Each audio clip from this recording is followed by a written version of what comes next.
Okay, let's dive into this. Welcome to today's Explainer, where we're tackling something I know we've all been completely frustrated by. Those massive construction projects that look absolutely flawless on paper, but then you actually break ground and suddenly there's sheer panic because, oops, a massive steel beam is slated to go exactly where the main plumbing line is, right? It happens all the time. Today, we're exploring a seriously powerful solution from our source material, the Design Assist Strategic Project Delivery Framework. And look, this isn't just about tweaking a schedule. We're talking about a fundamental rethink of how, and more importantly when, we tap into the incredible expertise of contractors to stop these massive delays before they even start. Which really begs the question, right? Why do construction projects constantly face these budget-crushing delays and endless redesigns? I mean, look at the AECO industry. Architecture, engineering, construction, and operations. We have incredibly smart people designing these structures and incredibly skilled people building them. But there is just this massive, gaping disconnect. The whole pattern of budget overruns and schedule slips, it's kind of become an accepted reality, but it absolutely shouldn't be. Our source material points out that we are simply not using contracts to their greatest advantage. So we're going to look at exactly why this keeps happening and how a remarkably simple shift in timing can fix the whole shebang. So here is the core of the problem, the true missing link. Think about your specialty contractors and suppliers for a second. These folks possess decades of hands-on, gritty, real-world field knowledge. They know the actual reality of installation, material availability, and lead times. But traditionally, this vital expertise gets brought in way, way too late, usually after the design is mostly done. Seriously, imagine trying to design a highly complex mechanical system without talking to the people who actually have to route the ducts until the very end. By waiting so long to bring in the heavy hitters, we're essentially just throwing their knowledge out the window.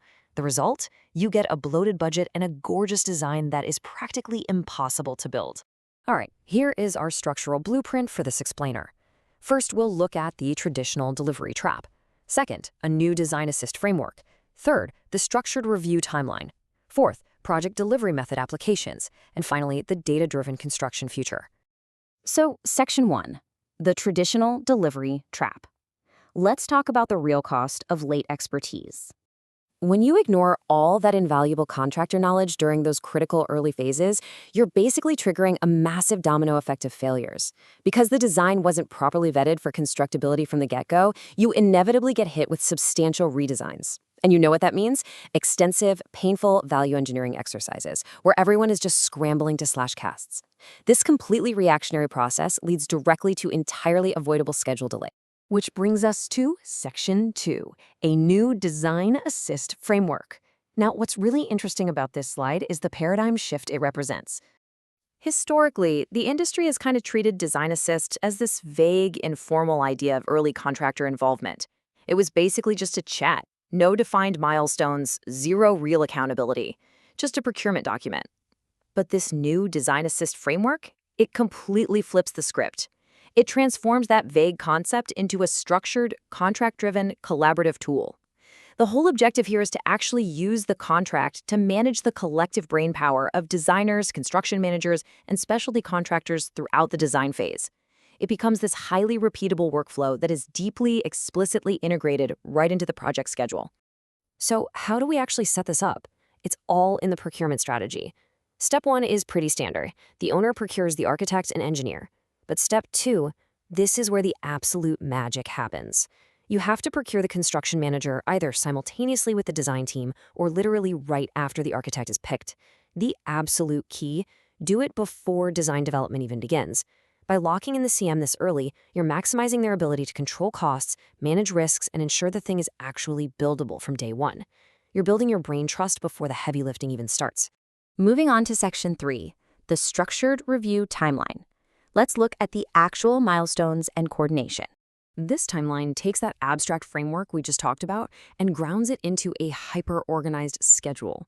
Just look at how methodical this is. At 30% schematic design, boom, you do a preliminary constructability review. Then, as you hit design development, the targeted reviews kick in.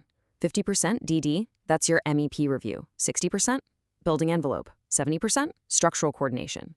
By 80%, you're doing an interdisciplinary clash review, basically making sure, again, that those pipes aren't trying to occupy the same space as a steel beam. And finally, at 100%, a full cost reconciliation. By locking these milestones in, you systematically kill off unknowns way before the construction documents are even finalized. Now, to actually pull that timeline off, you need the right people in the room, right? We're talking a massive array of specialty trades: structural steel, concrete, MEP, fire protection, building envelope, and roofing. But also, you're bringing in elevator and major equipment suppliers, civil contractors, and, super importantly these days, prefabrication specialists. Why these specific folks? Because they spot the things a design team might just completely miss. They're looking at labor efficiency, how a winter freeze might impact the schedule, or identifying that one crucial piece of equipment with a massive 9-month lead time. Their early input is what turns a nice drawing into a buildable reality. And this brilliantly illustrates exactly what we expect from these participants. We want highly specific deliverables, but we don't want to drown the process in busy work. So for example, when the MEP folks do their review, they aren't just giving vague feedback. They're zeroing in on duct routing, equipment access, and pipe supports, and they hand over a tangible constructability report and a cost and schedule impact summary. Same goes for the building envelope review. They focus on air barriers and thermal performance, handing over a clear coordination report. Everyone knows exactly what their lane is and exactly what actionable data they need to produce. All right, Section 4, Project Delivery Method Applications. Let's see how adaptable this framework really is. The absolute beauty of this framework is that you can adapt it across the delivery methods you're probably already using. Doing Construction Manager at Risk, or CMAR? Great. The CM just leads this whole design assist process during pre-construction to validate that guaranteed maximum price early on. Doing Design Build? The framework just becomes an integrated part of your rapid decision-making process. And hey, even if you're sticking to traditional design bid build, the owner can just hire a CM as an owner's rep during the design phase to run these reviews, all while keeping the final work open for competitive bidding. So the core mechanism, the actual structured timing, stays exactly the same no matter what contract you're using. Finally, Section 5, the data-driven construction future. Let's move to and see how this builds into something even bigger. Our source material brings up this really fascinating concept called Design Information Modeling, or DIM. Just imagine what happens when you take this highly structured workflow we've been breaking down and plug it into a modern digital platform like ShredX. DIM basically turns those manual milestones into a repeatable digital machine. Every single one of those review gates now automatically generates decision logs, updates risk registers, and runs real-time cost and schedule validations. It literally takes all that incredible human expertise from the contractors and digitizes it into transparent, actionable data that lives right inside the project's ecosystem. So the crucial point is really captured perfectly in this quote from the source. This would differentiate the process from traditional design assist by making it measurable, auditable, and continuously improvable across projects. That right there, that's the ultimate goal. We're talking about transforming construction from a historically chaotic, fly-by-the-seat-of-your-pants process into a highly measurable science. Because when every clash and every decision is logged digitally, you aren't just fixing the building in front of you, you're gathering the exact data you need to continuously improve every single project that comes after it. Which leaves us with a pretty compelling final thought to chew on. As data-driven workflows replace those traditional, painful design delays, how will this standardized collaborative framework reshape the skylines of tomorrow? I mean, when we finally stop wasting contractor expertise and actually integrate it early through a truly measurable contract-driven process, the potential for innovation and sheer structural ambition, it's basically limitless.